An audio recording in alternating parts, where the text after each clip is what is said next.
السلام علیکم ورحمۃ اللہ وبرکاتہ۔ سیرت النبی صلی اللہ علیہ وسلم انگلیوں پر اہم واقعات کو یاد رکھیے آسان طریقے سے 5 منٹ سیریز میں۔ سبق نمبر 9 ہے، لیکن اس میں ہم لے رہے ہیں 10واں سال مکی دور کا۔ بائیں ہاتھ کو استعمال کیجئے۔ اس سبق کے 3 حصے ہیں: بائیکاٹ ختم، غم کا سال، طائف۔ پہلا حصہ لیتے ہیں ہم، بائیکاٹ ختم کب ہوا؟ قریش کا ہر شخص اس معاہدے سے یعنی بائیکاٹ کے معاہدے سے راضی نہ تھا، چنانچہ ان کے بعض ہمدرد لوگوں نے اس ظالمانہ بائیکاٹ کو ختم کرنے کی مہم چلائی۔ ابو طالب کو رسول اللہ صلی اللہ علیہ وسلم نے خبر دی کہ بائیکاٹ کے صحیفے کو کیڑوں نے چاٹ لیا ہے، صرف اللہ تعالیٰ کا نام باقی ہے۔ ابو طالب نے قریش سے کہا کہ اگر محمد کی بات سچ ثابت ہوئی تو پھر اس بائیکاٹ کو ختم کرنا ہوگا۔ کعبے کی چھت پر لٹکایا ہوا بائیکاٹ کا صحیفہ پھاڑنے کے لیے نکالا گیا تو اسے ویسا ہی پایا جیسا کہ رسول اللہ صلی اللہ علیہ وسلم نے خبر دی تھی۔ نبوت کے 10ویں سال محرم کے مہینے میں بائیکاٹ ختم ہوا اور رسول اللہ نے پھر دین کی دعوت کا کام شروع کر دیا۔ قریش آخری بار ابو طالب کے پاس پھر سے آئے اور کہا اپنے بھتیجے کو پابند کیجیے۔ آپ صلی اللہ علیہ وسلم کا جواب تھا، لا الہ الا اللہ کہہ دو اور شرک سے باز آ جاؤ۔ اسباق و عمل، خیر اور نیکی کے کاموں میں ایک دوسرے کی مدد کریں، بے گناہوں اور مظلوموں کی مدد کرنے کے لیے اجتماعی طور پر کوشش کیجیے۔ علم۔ اب ہم لیتے ہیں دوسرا حصہ، غم کا سال۔ کسے کہا جاتا ہے؟ نبوت کے 10ویں سال کو۔ اس سال 2 بڑے واقعات پیش آئے۔ ساری زندگی حضرت محمد صلی اللہ علیہ وسلم کی حمایت کرنے والے چچا ابو طالب دنیا سے رخصت ہو گئے۔ اسی سال ماہ رمضان میں حضرت خدیجہ رضی اللہ عنہا کا بھی انتقال ہو گیا۔ ان دونوں نے سخت حالات کے باوجود آپ صلی اللہ علیہ وسلم کو بھرپور سہارا دیا تھا اور دشمنوں کے مقابلے میں آپ کی کھل کر حمایت کی تھی۔ ایک ہی سال میں ان دونوں کی وفات پا جانے سے رسول اکرم کو بڑا صدمہ پہنچا۔ اب مشرکین مکہ کی جسارت اور بڑھ گئی تھی اور وہ کھل کر رسول اللہ صلی اللہ علیہ وسلم کو تکلیفیں پہنچانے لگے۔ حضرت خدیجہ کے وصال کے بعد رسول اللہ نے حضرت سودا بنت زمعہ سے نکاح فرمایا رضی اللہ عنہا، جو ایک بیوہ خاتون تھی اور ان کی عمر 65 سے اوپر تھی۔ اسباق و عمل، میاں بیوی اور گھر والوں کو دین کے کاموں میں ایک دوسرے کا ساتھ دینا چاہیے۔ دکھوں اور غموں پر صبر کرنے کی عادت ڈالیے، اللہ کے پاس ملنے والے اجر کا یقین رکھیے۔ علم۔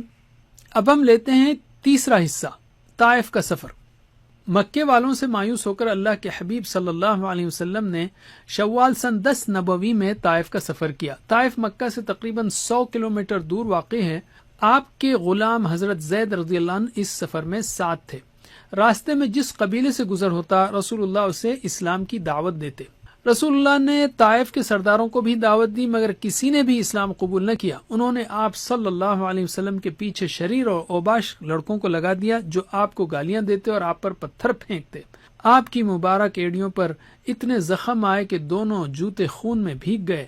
حضرت زید نے بچاؤ کیا جس سے ان کے سر میں بھی کئی جگہ چوٹ آئی۔ رسول اللہ صلی اللہ علیہ وسلم نے ایک باغ میں پناہ لی۔ تھوڑا اطمینان ہوا تو اللہ سے دعا کی۔ جبریل علیہ السلام پہاڑوں کے فرشتوں کے ساتھ آئے اور کہا حکم دے تو ابھی طائف والوں کو 2 پہاڑوں کے درمیان پیس کر رکھ دیا جائے۔ آپ صلی اللہ علیہ وسلم نے منع فرمایا اور امید ظاہر کی کہ ان کی نسلوں میں اہل ایمان پیدا ہوں گے۔ طائف سے واپسی کے دوران جنات کی ایک جماعت آپ کے پاس آئی اور اسلام قبول کیا۔ اسباق و عمل، دعوت میں مشکلات پیش آئیں تو اللہ سے مدد طلب کریں اور یاد رکھیں کہ انبیاء اکرام کے ساتھ بہت سخت حالات پیش آئے ہیں۔ دین کی خاطر اللہ کے رسول صلی اللہ علیہ وسلم نے کئی قربانیاں دیں۔ آپ نے دین کا پیغام پھیلانے کی نصیحت بھی کی۔ یہ کتنی خراب بات ہوگی کہ نہ ہم دین کا کام کریں اور نہ دین کا کام کرنے والوں کی مدد کریں۔ علم۔ قرآن، جیسا کہ ہم نے اس سے پہلے کہا، اس دور میں 6 سے 10 نبوی میں تقریباً 6 پاروں کے برابر قرآن نازل ہوا ہے۔ اس میں 17 سے 24 کو خاص یاد رکھیے سوائے 21 کے۔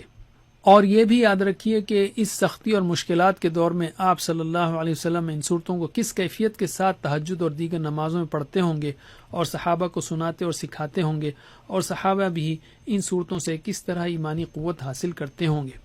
حدیث کو بھی پڑھنے کی کوشش کیجیے، اس لیے کہ آپ صلی اللہ علیہ وسلم کی باتیں قرآن کی شرح اور تزکیہ و حکمت کی تعلیم تھی۔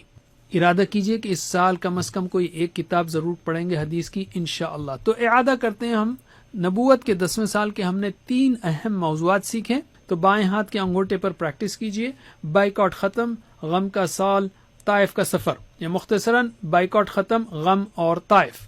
جزاکم اللہ خیر. اللہ تعالی ہمیں سیرت النبی صلی اللہ علیہ وسلم پڑھنے، پڑھانے، عمل کرنے اور پھیلانے کی توفیق دے. السلام علیکم ورحمۃ اللہ وبرکاتہ.